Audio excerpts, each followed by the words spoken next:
Il était 8 heures quand nous descendîmes du bateau. Un court moment, nous nous promenâmes sur la berge pour jouir du soleil couchant.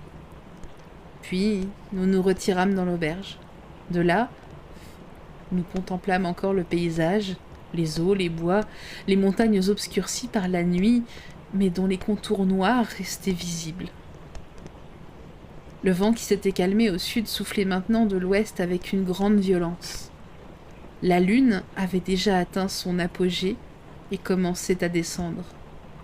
Elle était de loin en loin cachée par les nuages qui passaient devant elle, plus rapide qu'un vol de vautour. Le lac reflétait l'image d'un ciel tourmenté, rendu plus mouvante encore par les vagues qui commençaient à surgir. Soudain, les cieux furent à l'orage et la pluie se mit à tomber. Toute la journée durant, j'étais restée calme. Cependant, comme la nuit voilait les contours des objets, une multitude de frayeurs m'agitèrent l'esprit. J'étais à la fois anxieux et sur mes gardes, tandis qu'avec ma main droite, je serrais un pistolet que j'avais dissimulé sur ma poitrine. Chaque bruit me faisait peur, mais j'étais bien décidé à défendre chèrement ma vie et à poursuivre le duel jusqu'à ce que mon adversaire fût tué ou que je meure. Elisabeth observait mon agitation, l'air timide et sans rien dire.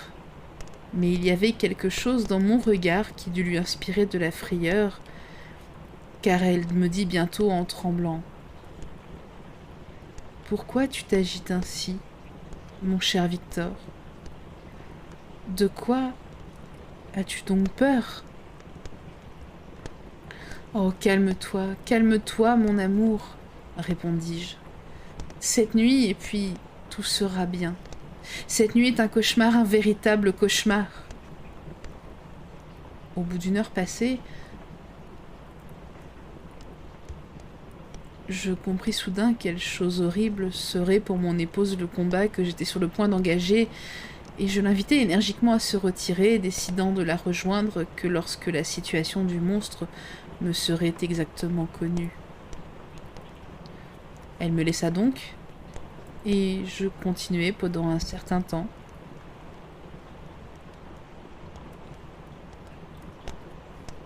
À circuler au milieu des corridors de l'auberge, inspectant chaque recoin qui aurait pu servir de cachette à mon adversaire. Mais je ne découvris aucune trace de lui. Et je commençais déjà à supposer qu'il y avait beaucoup de chances qu'il ne mit pas sa menace à exécution, lorsque tout à coup, j'entendis un cri terrible et effrayant. Il venait de la chambre où Elisabeth s'était retirée. La vérité, toute la vérité s'imposa à moi. Je laissai tomber les bras et tous mes muscles se figèrent. Je sentis mon sang se glacer et venait chatouiller l'extrémité de mes membres, mais cela ne dura qu'un instant.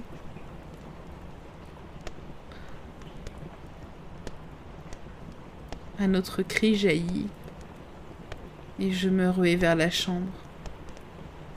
Grand Dieu, pourquoi ne suis-je pas mort à ce moment-là ?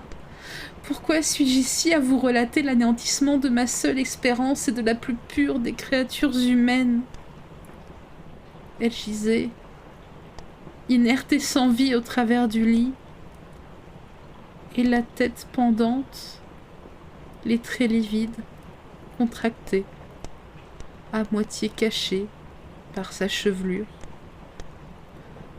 Où que je me tourne, je vois la même image, les bras ballants, étendus sur son lit nuptial, tel que le meurtrier l'avait laissé.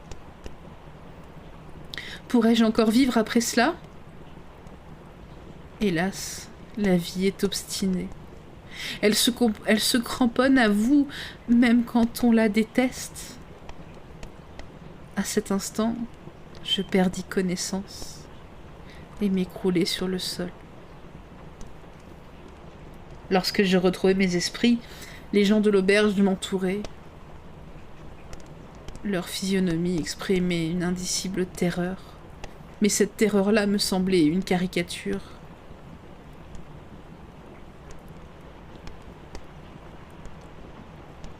L'ombre des sentiments qui m'accablaient Je m'écartai d'eux et gagnai la chambre où gisait le corps d'Elisabeth. Mon amour, mon épouse si vivante, si douce, si belle il y a quelques minutes à peine. Elle n'était plus dans la position dans laquelle je l'avais découverte la première fois. À présent, elle avait la tête appuyée sur un bras. Un mouchoir lui couvrait le visage et le cou. J'aurais pu croire qu'elle dormait. Je me ruai sur elle et l'enlaçai avec ardeur. Mais la rigidité de ses membres et le froid de sa chair me disaient que je ne tenais plus entre mes bras cette Élisabeth que j'avais tant aimée et tant chérie. Sur son cou apparaissaient les traces des doigts de criminel et aucun souffle ne s'échappait de ses lèvres. Tandis que je me tenais penché sur elle, dans l'agonie du désespoir, je levai les yeux. Jusqu'à cet instant, les fenêtres de la chambre étaient sombres et j'éprouvais une espèce de panique en voyant la lueur jaune et pâle de la lune illuminer la pièce. À l'extérieur, les volets n'étaient pas mis. Avec une sensation d'horreur indescriptible, je vis à travers la fenêtre ouverte la plus hideuse, la plus abominable des figures. Une grimace tordait les traits du monstre. Il semblait se moquer, et d'un doigt immonde me désignait le corps de ma femme. Je me précipitai vers la fenêtre, tirant mon pistolet de ma poitrine et fis feu. Mais il m'évita, changea de place, et alla à la vitesse de l'éclair plonger dans le lac. Le coup de feu attira une foule de gens dans la chambre. Je montrai l'endroit où le monstre avait disparu et nous suivîmes ses traces en bateau. On jeta des filets, mais en vain. Au bout de plusieurs heures, nous rentrâmes bredouilles. Quelques-unes des personnes qui m'accompagnaient étaient d'avis que le monstre n'avait jamais existé que dans mon imagination. Pourtant, après avoir débarqué, d'autres entreprirent des recherches dans la région et partirent dans plusieurs directions, vers les bois et les vignobles. Je pris le risque de me joindre à eux et m'éloigner quelque peu de la maison. Ma tête se mit à tourner et je me mis à tituber comme un homme ivre et tombé, à bout de force.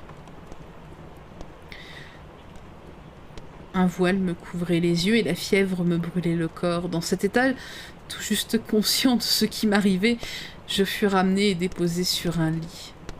Mon regard fouillait la chambre, comme s'il cherchait quelque chose que j'aurais perdu.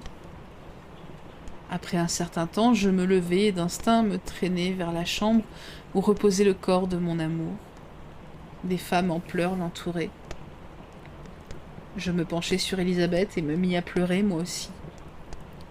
Aucune idée ne me venait à l'esprit. Mes pensées erraient de ci de là, tournaient confusément autour de mes malheurs et de leurs causes. J'étais perdue dans un nuage d'étonnement et d'horreur. La mort de William, l'exécution de Justine, le meurtre de Clerval, l'assassinat de mon épouse. À ce même moment, je ne savais pas non plus si mon père ou mon frère était à l'abri des ruses du démon. Mon père était peut-être en train de se battre avec lui et Ernest gisait mort à ses pieds. Cette pensée me fit frissonner et me rappela à l'action. Je me mis en branle et décidai de regagner Genève le plus rapidement possible. Il n'y avait pas de chevaux disponibles et je dus retourner par le lac. Mais le vent n'était pas favorable et il pleuvait à verse. Toutefois, le jour se levait et je pouvais raisonnablement espérer arriver avant la nuit. Je pris avec moi des rameurs et me mis également à la tâche car j'avais toujours constaté que l'exercice physique soulageait mes tourmentes morales. Mais ma misère était telle que j'avais été à ce point remuée que je n'avais plus aucune force. Je lâchai les rames et la tête entre les mains, je m'abandonnai à la détresse. Si je levais les yeux, je voyais ces paysages qui m'avaient tellement ravi autrefois que j'avais contemplé la veille encore avec celle qui n'était plus qu'une ombre, qu'un souvenir. Les larmes jaillirent de mes yeux. Depuis un moment, la pluie avait cessé et je pouvais apercevoir les poissons qui sillonnaient l'eau et que j'avais déjà observés quelques heures auparavant. C'était Elisabeth qui avait attiré mon attention sur eux. Rien n'est plus pénible à l'esprit humain qu'un grand et brusque changement. Le soleil avait beau briller, les nuages avaient beau s'épaissir, rien ne pouvait plus désormais m'apparaître comme la veille. Un démon m'avait ravi tout espoir d'un bonheur futur. Aucune créature n'était plus misérable que moi. De mémoire d'homme, aucun événement n'avait jamais été plus épouvantable. Mais pourquoi m'étendre sur les incidents qui suivirent l'effroyable catastrophe? Ce que j'ai vécu est une histoire d'horreur. L'apogée est atteint, et ce que je dois vous raconter encore risque d'être fastidieux. Sachez donc que tous les amis, les uns après les autres, m'ont été ravis, et que je suis restée dans la désolation. Mes forces s'épuisent, et je dois encore brièvement vous raconter la fin de cette affreuse histoire. J'arrivai à Genève. Mon père et Ernest étaient vivants, mais mon père s'effondra sous le coup de la nouvelle que je lui apportais. Je le vois encore, ce merveilleux vieillard. Ses regards erraient dans le vague. Il avait perdu ce qui l'avait tant charmé, ce qui faisait son délice, son Élisabeth qui était plus que sa fille, à laquelle il avait voué toute l'affection qu'un homme ressent au déclin de sa vie, quand il n'a que peu d'attache et qu'il s'accroche avec énergie à ce qui lui reste. Maudit, maudit soit le monstre qui avait infligé le malheur à cet homme vénérable et qui l'avait condamné à mourir de chagrin. Mon père n'aurait pas pu survivre à toutes ces horreurs qui s'étaient accumulées sur lui. Soudain, toute sa vitalité s'évanouit et il fuit, incapable de se lever de son lit.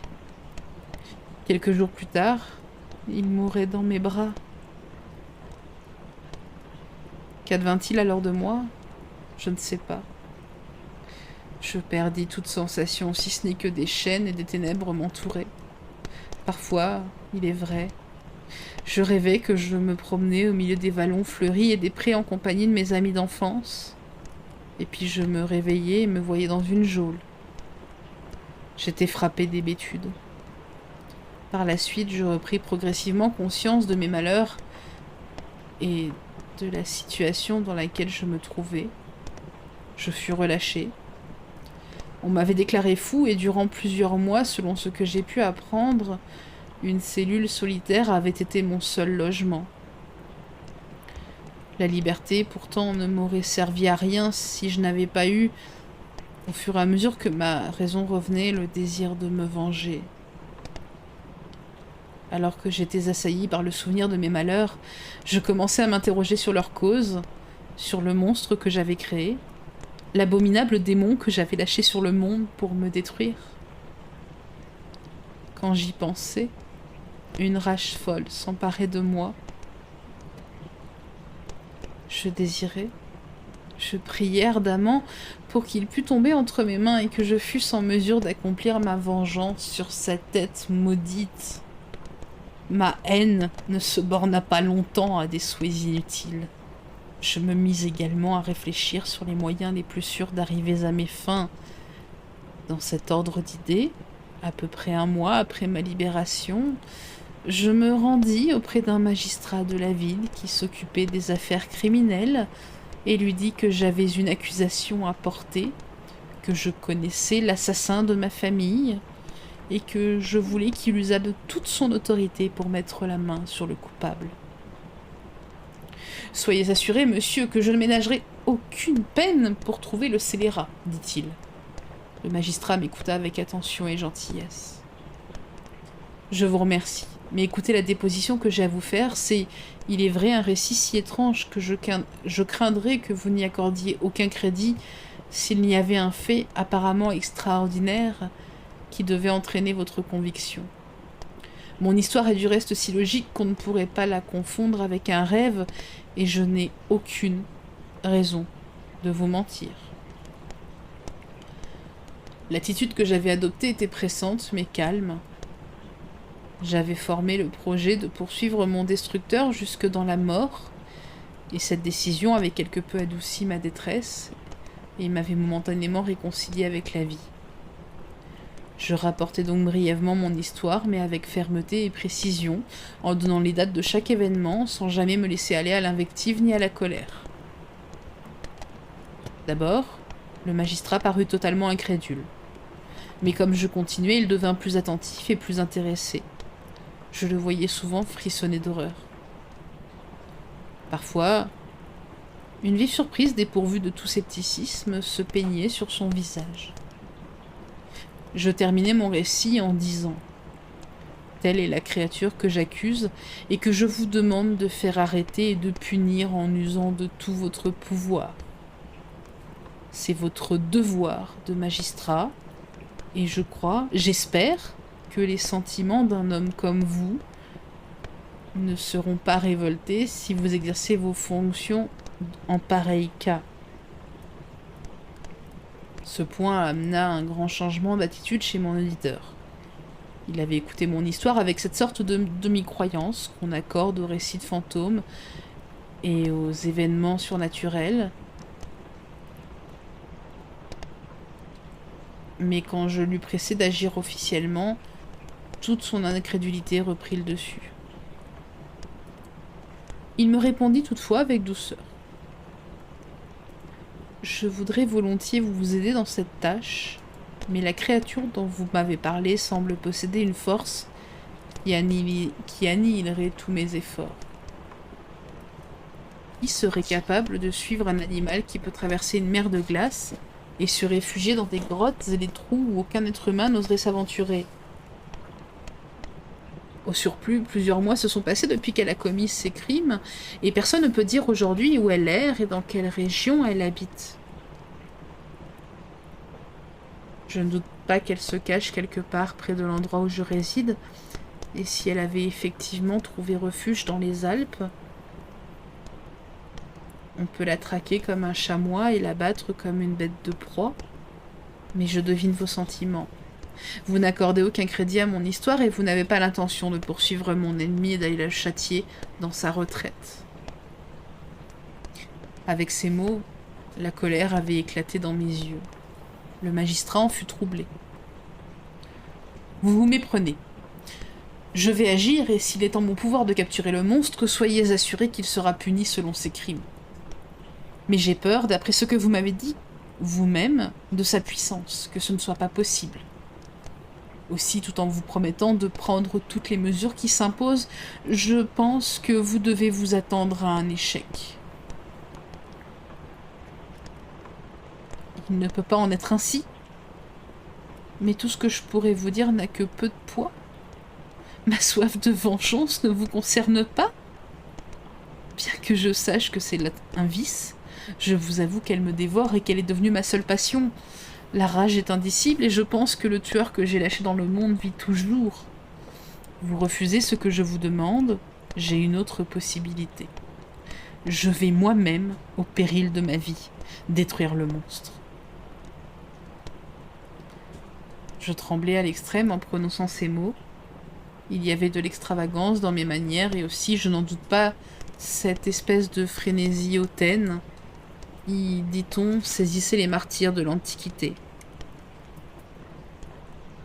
Mais pour un magistrat de Genève, dont l'esprit était accaparé par d'autres idées que le dévouement et l'héroïsme, cette noblesse d'âme devait beaucoup ressembler à de la démence. Il s'efforça de me calmer, comme une nourrice calmerait un enfant, et tint mon histoire pour le fruit de mon délire. « Monsieur !» m'écriai-je, en dépit de l'orgueil de votre savoir, comme vous êtes ignorant. Assez. Vous ne savez pas ce que vous dites. Furieux et troublé, je me séparai du magistrat et me retirai aussitôt chez moi, pour réfléchir à un autre moyen d'action.